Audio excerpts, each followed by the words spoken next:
Hello everyone, good morning. কেমন আছেন সবাই? আশা করি সবাই খুব ভালো আছেন আর আমরাও ভালো আছি। আমার আরও একটি নতুন ভ্লগে আপনাদের সবাইকে স্বাগত জানাই।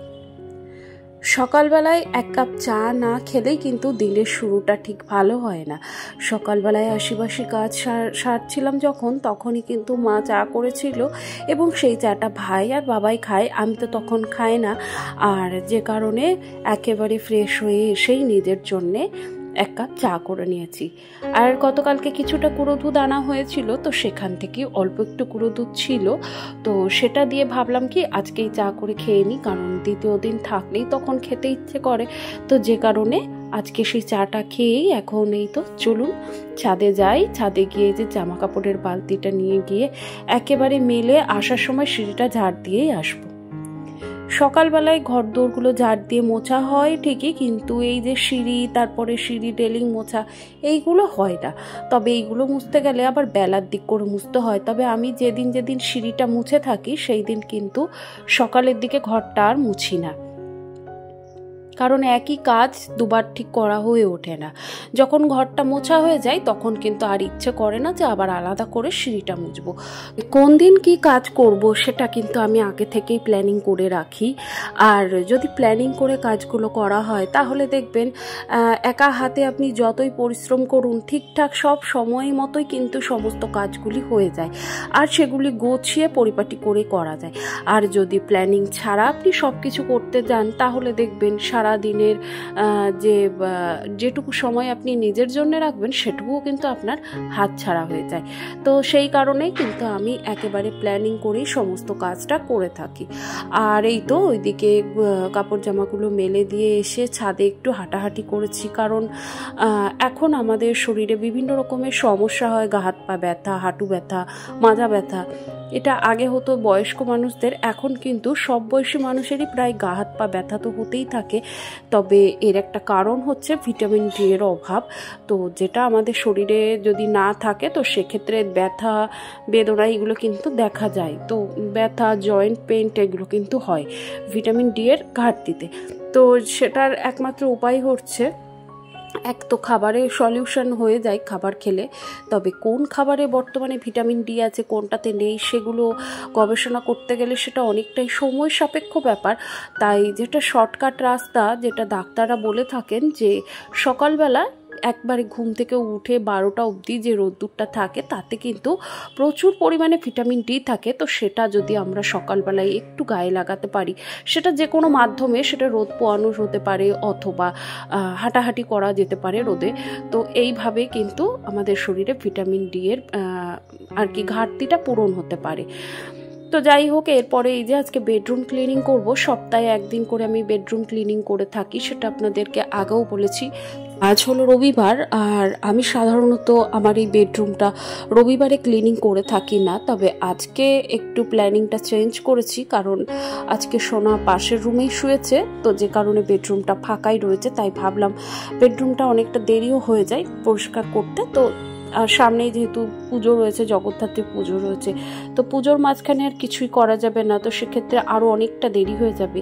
আর ধুলোর ওপরে ধুলো জমতে থাকলে পরে দেখা যাবে কি সেই ধুলোটা কিন্তু পরিষ্কার করা ভীষণ চাপের হয়ে যায়, আর যেটা আমার কাছে খুবই বিরক্তিকর বিষয়। তাই আমি চেষ্টা করি প্রত্যেক সপ্তাহে হালকা হাতে সমস্ত কিছু পরিষ্কার করে নেওয়া। তো সবার প্রথমে আমার ঘরে যে সমস্ত ইলেকট্রনিক গ্যাজেটগুলো থাকে সেগুলোকে পরিষ্কার করি, আর তার আগে আমি এই যে ঝাড়ু বা ঝাঁটা বা ডাস্টারের সাহায্যে দেয়ালের সমস্ত ঝুল, তারপরে ধুলো এগুলো ঝেড়ে নিই। তবে আমার তো ডাস্টার নেই, আমি এই বার্নের দ্বারাই ডাস্টারের কাজটা করে ফেলি। আর তারপরে ইলেকট্রনিক গ্যাজেটগুলোকে আগে একটা শুকনো কাপড় দিয়ে ধুলোটা ঝেড়ে, তারপর ওই যে DIY স্প্রেটা রয়েছে সেটা দিয়ে স্প্রে করে আমি কিন্তু একটা শুকনো কাপড় দিয়ে মুছে নিই। আর এসিটা চালিয়ে তারপরে এসির ব্লেডের ভেতরগুলো একটু মুছে নিয়েছি। তো সার্ভিসিং করানোটা এটা তো মাস্ট করতেই হয়। আর তাছাড়াও বেশ কিছু কাজ আছে যেগুলি আমরা কিন্তু নিজেরাই বাড়িতে একটু একটু করে নিলে কিন্তু এই সমস্ত ইলেকট্রনিক জিনিসগুলি ভালো থাকবে। তো সেটা করার পর আমার ঘরে যে সিলিং ফ্যানটা রয়েছে সেটাও কিন্তু আমি যেদিন যেদিন চাদর চেঞ্জ করি সেদিন কিন্তু সেটা মুছে নিই। আর এরপরে রইল বাকি জানলাগুলি। তো জানলাগুলি আমি কিন্তু একটা ব্রাশের সাহায্যে জানলার গ্রিলগুলো মুছে নিই। তারপরে ওই যে নেট লাগানো রয়েছে চারপাশে জঙ্গলের জন্যে, তো সেই নেটগুলিকেও কিন্তু ব্রাশের সাহায্যে পরিষ্কার করি। তবে ইদানিং আর সেটা করে উঠতে পারছি না, তার কারণটি হলো আমার ব্রাশটা কিন্তু ভেঙে গেছে।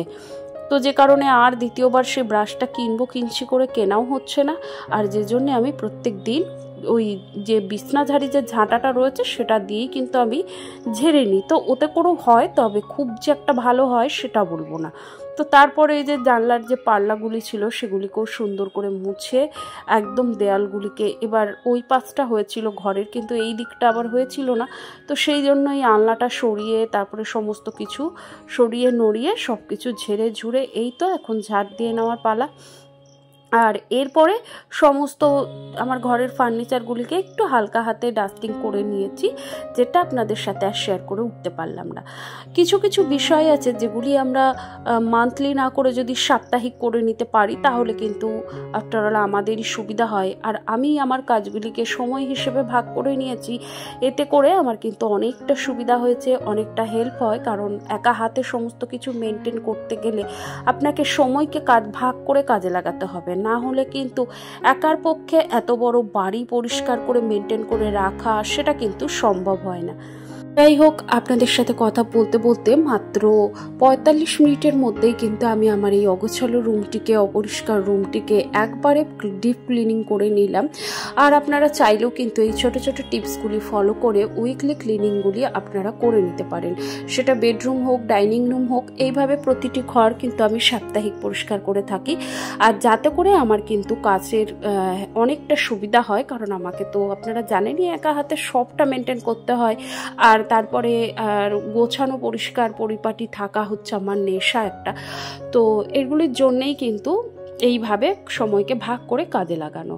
তো যাই হোক, এর মাঝখানে অনেকটা সময় পার করে নিয়েছি। গিয়েছিলাম বাজার থেকে বেশ কিছু জিনিস আনার ছিল। তার মাঝখানে যে আলুটাই মেনলি ফুরিয়ে গেছিলো, তো আলুটা নিয়ে এসে ধুয়ে একেবারে রোদ্দুরে দিয়ে রাখি, তাতে করে আলুর গায়ে কোনো রং বা নোংরা থাকবে না। আর সাথে এই যে মাছ নিয়ে এসেছি, আজকে নিয়ে এসেছিলাম বাটা মাছ। তো এই দেখুন, বাটা মাছগুলোকে ভালো করে ধুয়ে আমি এখানে একেবারে রেডি করে নেবো। তো যাই করি না কেন, আমার যে বেসিক কাজগুলি থাকে সেগুলি তো আমাকে রেগুলারলি করতেই হবে, কারণ সেগুলি তো একটিকেও আমি বাদ দিতে পারবো না। তবে তার মাঝখানে আমি কিন্তু এইভাবে এক্সট্রা কাজগুলি আমার করে ফেলতে পারি। তো এইভাবে এক্সট্রা কাজগুলি যদি করে ফেলতে পারেন তাহলে দেখবেন যে কাজটা আপনাকে করতেই হবে সেটা আপনার করাটাই বেটার। তো সেটাকে আপনি কিভাবে করবেন সেটাকে আপনি যদি প্ল্যানিং করে নেন তাহলে দেখবেন কাজগুলি অনেক তাড়াতাড়ি হয়ে যায় আর অনেক অল্প সময়ে কম পরিশ্রমে কাজগুলি করা যায়। তো যাই হোক, এইদিকে মাছগুলি ধুয়ে একেবারে নুন হলুদ মাখিয়ে নিয়েছি। আর এরপরে যা রান্না করব সমস্ত কিছুই এখানে গুছিয়ে নেব।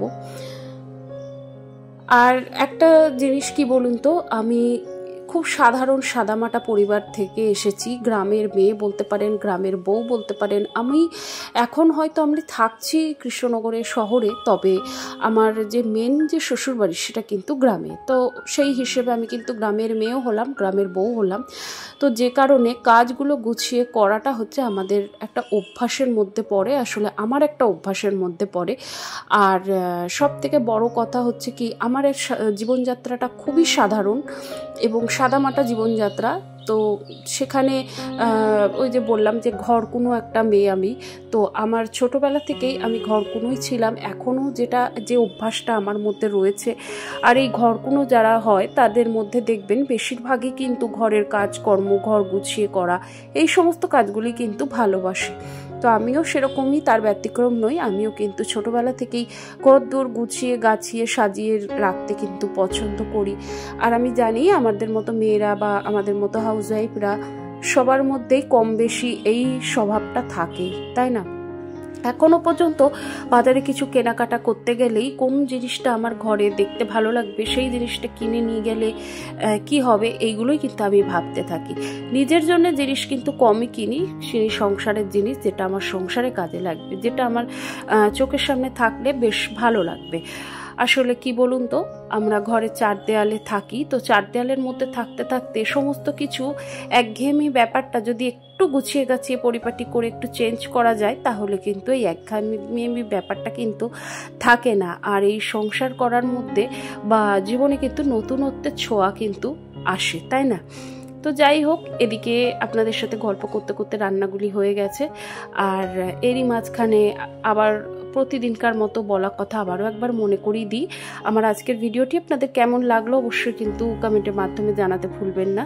যদি কোথাও ভালো লেগে গিয়ে থাকে প্লিজ একটি লাইক করে দেবেন। আর আপনি যদি আমার চ্যানেলে নতুন হয়ে থাকেন চাইলে কিন্তু চ্যানেলটিকে সাবস্ক্রাইব করে রাখতে পারেন। আর যারা যারা অলরেডি সেটা করে ফেলেছেন তাদেরকে অসংখ্য ধন্যবাদ জানাই।